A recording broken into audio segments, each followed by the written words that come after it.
So, Edouard, a little bit different from normal. I was looking back at our videos from the last 2 years, and we've been sat just in front of Château Rouget, chatting, having tasted. And today, I'm going to have to look forward to my Château Rouget this evening because obviously everyone's at home, so to speak. But it's brilliant to see you, and I hope things are good with you in Rouget. Rouget is not that far from where I am. You can see the property at the back, and I'm currently in the middle of the vineyards. So you can see the Church of Pomerol behind me, and it's as I told you, we are quite early in the vineyard, and some flowers in the vines are starting. It's very early, but it's very interesting. Brilliant. That's superb. And normally, of course, we would be in the middle of or have just finished the 2019 sort of tasting. So talking about Rouget, can you describe the 2019 sort of growing season and any particular challenges and a little bit maybe about the fact, obviously whole bunches is something you do a fair bit of and what effect that maybe had? Sure. You know, as a farmer, we are superstitious, and a vintage that ends with a 9 is usually a vintage that we like very much. Let's say 2009, 89, that were fantastic vintages. So we had a lot of expectation with 19s. Basically, this vintage was divided into three periods. The first one was the flowering season.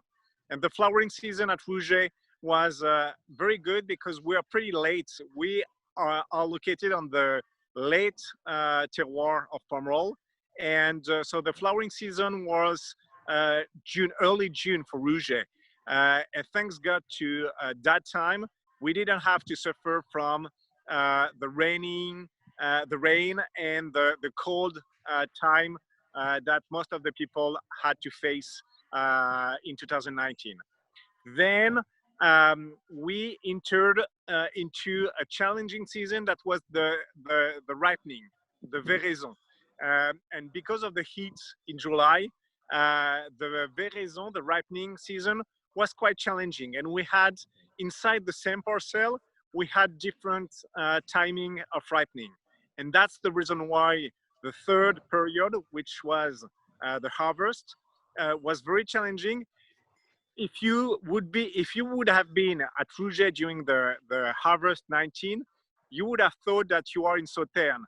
That we started September 17 and we finished October 10th, as we had almost 4-5 times inside the same parcel to pick up the ripe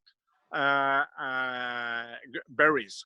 So it's almost Rouget is pretty known now to do something different from the others, to really not only pick up parcel by parcel, but within the parcel we pick up some specific vines instead of others.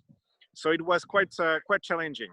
And then we used 25% of all cluster, which was quite a significant amount for Rouget.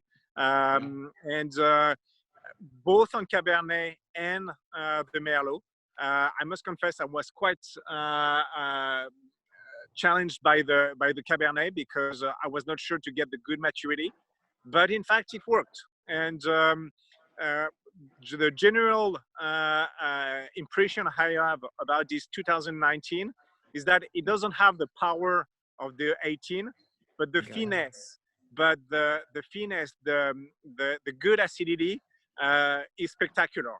And for me, I draw a lot of comparison between 2009, 2010, and 2015, 2016. And I think 18, 19 could be also a very interesting parallel compared to the two others. And so 19 is a great vintage. I think it will be spectacular in a couple of years, but it doesn't have the immediate show-off impression that we had with an 18.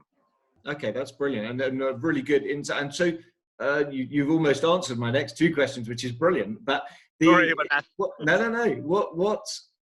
What will the long growing season and the long picking season and the amount of selection have done for your proportion of first wine, second wine?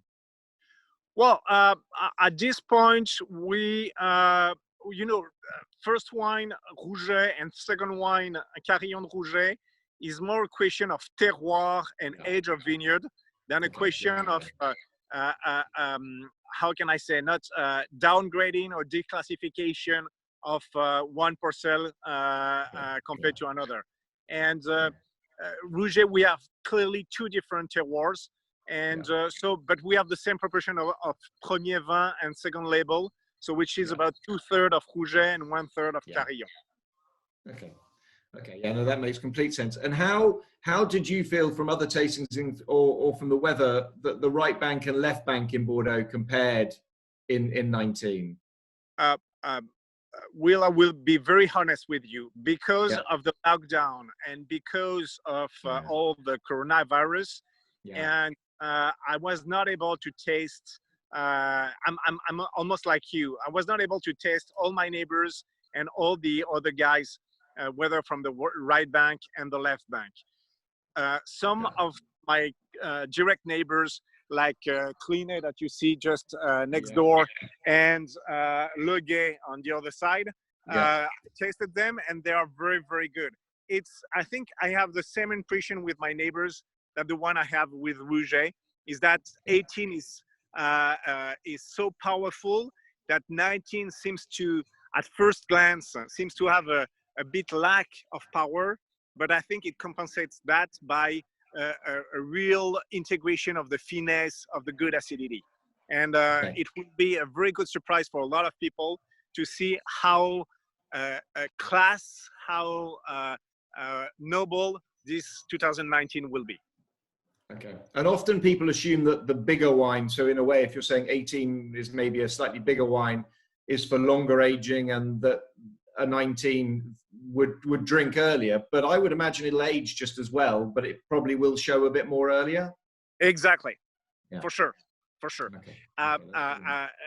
Really, the finesse of the wine is, I think, the main character, the main DNA of this vintage 2019. And in terms, I don't know if you use that term in English, but in terms of drinkability, really the 19 will pop up in your minds when you will test it and say, wow, it's impressive how obvious it is when it's young. Okay, brilliant. No, that sounds very good for us, for the English market, for the English palate, should we say? Great.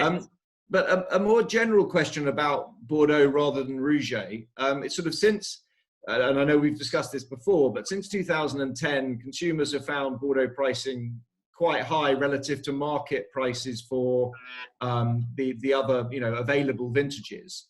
And also the fact there's been a run of good to very good vintages from 14 through to 19 specifically. And that can make the campaign for us quite difficult at times for the trade. So despite its challenges with COVID, does the Bordeaux 2019 vintage offer the whole Bordeaux Place a chance to reset prices? I do hope so. That half of myself is in Burgundy and Champagne, and the other half in Bordeaux. So I can see how tough it is to sell wines, not only because of the period of the coronavirus and so on, but because in terms of structure of selling wine in Bordeaux. And I think that the Bordeaux marketplace has maybe a good chance to reset everything by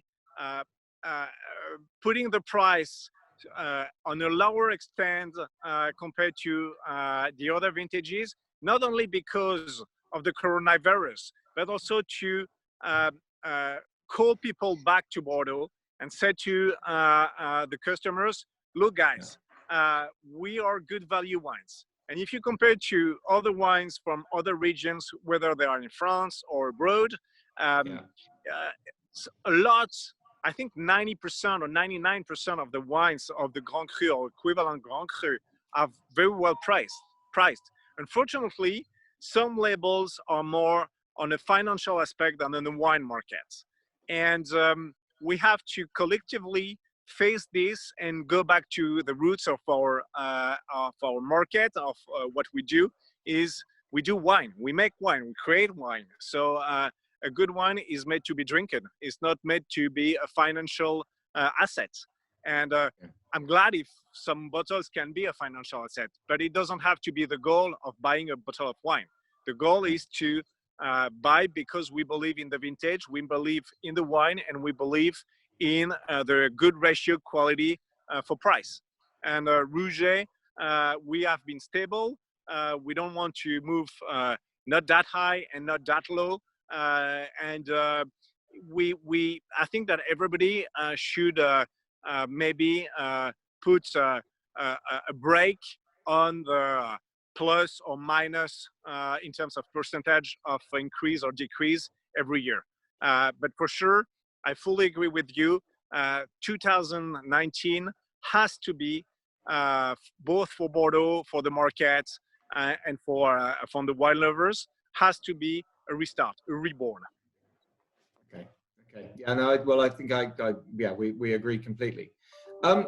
Back to Rouget more specifically, and I think, and we talked about this a little bit earlier, but where do you feel 2019 sits in the run of 14 through to 19 for you in terms of where does it rank amongst those vintages? So as I told you a couple of minutes ago, I drew a lot of comparison between 15-16, the couple 15-16 compared to the couple 9-10, and the couple 19-18 or 18-19. Yeah. And clearly, I don't want to be too posh, and I don't want to be too ambitious. 19 is not the level of, for me, not the level of the 16.